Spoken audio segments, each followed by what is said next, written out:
It's time for a Titan. Let me review. It's time for a Titan. Let me review. Hey guys, Titans Ed here, back to do another video review. This time going to be reviewing Transformers Robots in Disguise Windblade. Yes, I'm very glad I finally got my hands on this figure. I was really excited to see that the fan-built character was getting some more love in another series. So, yeah.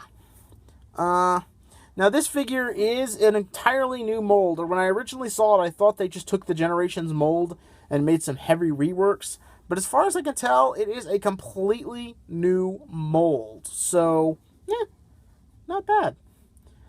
If this looks a little familiar to anyone who doesn't collect Robots in Disguise, but does collect the Generations figures and picked up that Titans Return 3-pack, yeah, they used this mold for that version of Windblade, because apparently the other for those who don't know, the other version of Windblade is a wee bit fiddly.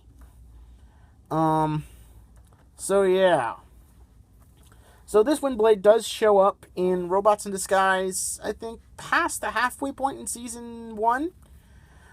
Apparently she was sent to Earth by Primus to fight a great evil we would later find out to be Megatronus.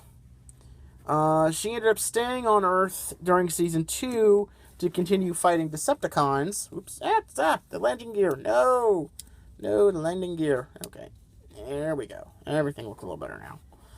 She would end up staying on Earth, and she would be joining the recon team, which consisted of Sideswipe herself and Optimus Prime and Drift. During this time, she would be very concerned about Optimus and his strength after the Primes pulled back the power they gave to Optimus to fight Megatronus. And she quickly learned that Optimus is, there's a reason he's a Prime. So, yeah. Overall, I think the character is fantastic in this series, and I love this toy. I really do. I think this is a fantastic version of Windblade, and I can see why the creative team at Hasbro decided to use this mold for the Titans Return 3-pack instead of the original. Speaking of the original, let's do some comparisons, shall we?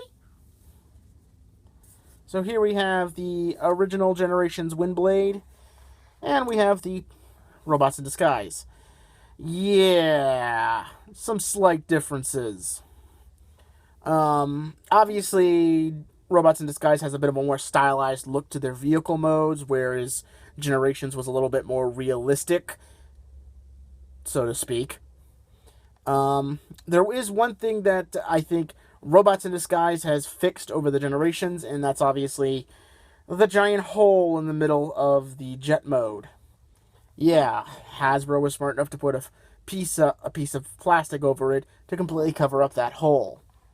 But I think overall, they're still both really good figures, but if I'd have to pick one over the other, I'd have to go with Robots in Disguise, just because I think it's a much more well-built figure. Now, she does come with her sword, just like the Generations version.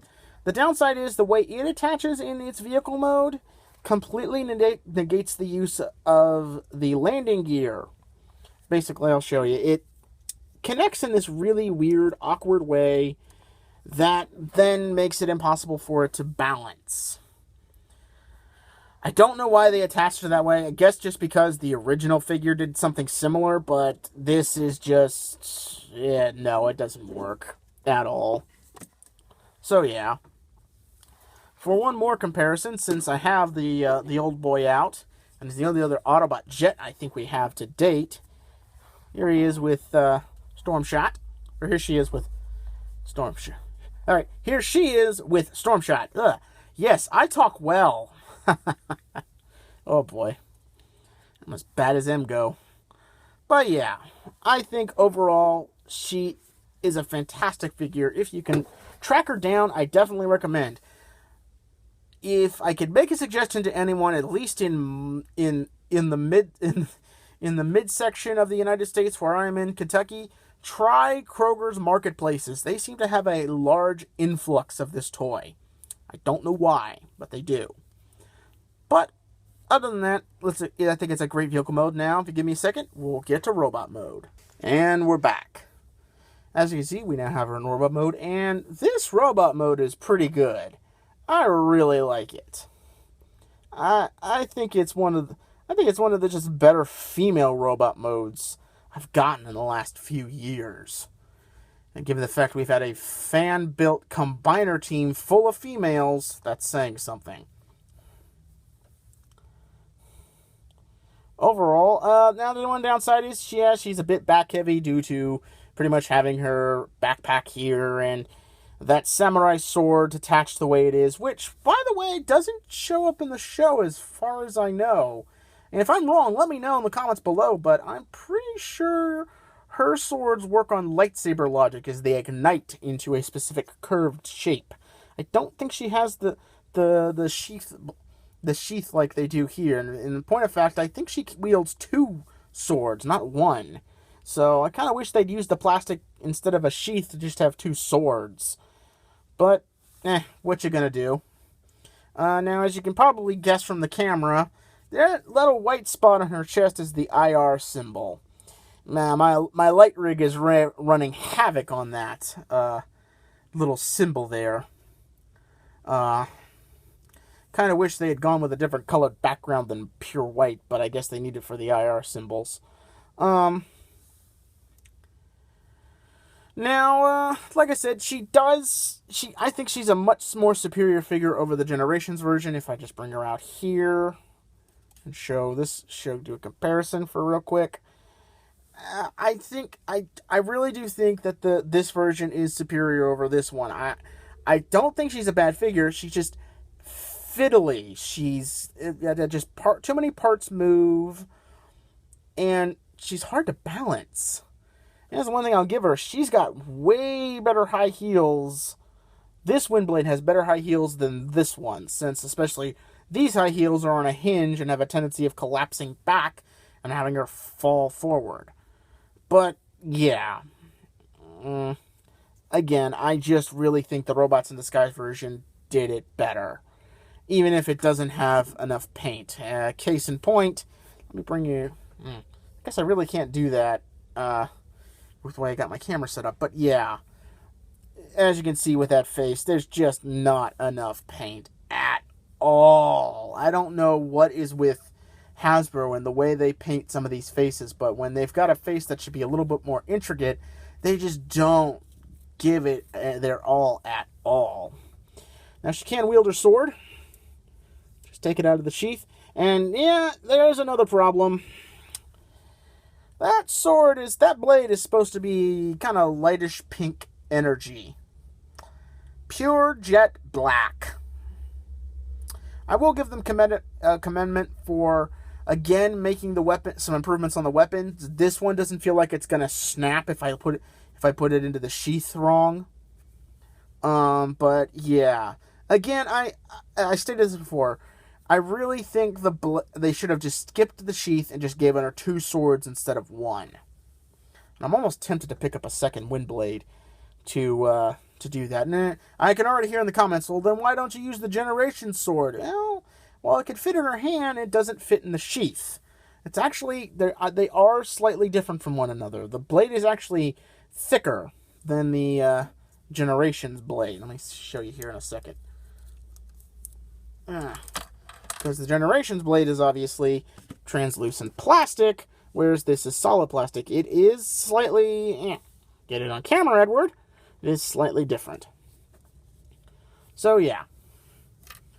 But overall, I do think it's a great figure. Again, you could probably do with just ditching this piece altogether. It is kind of useless. It just messes with the articulation. And... yeah, she's a little hollow in the back legs, but granted, I still think it's a superior figure over Generations Windblade. And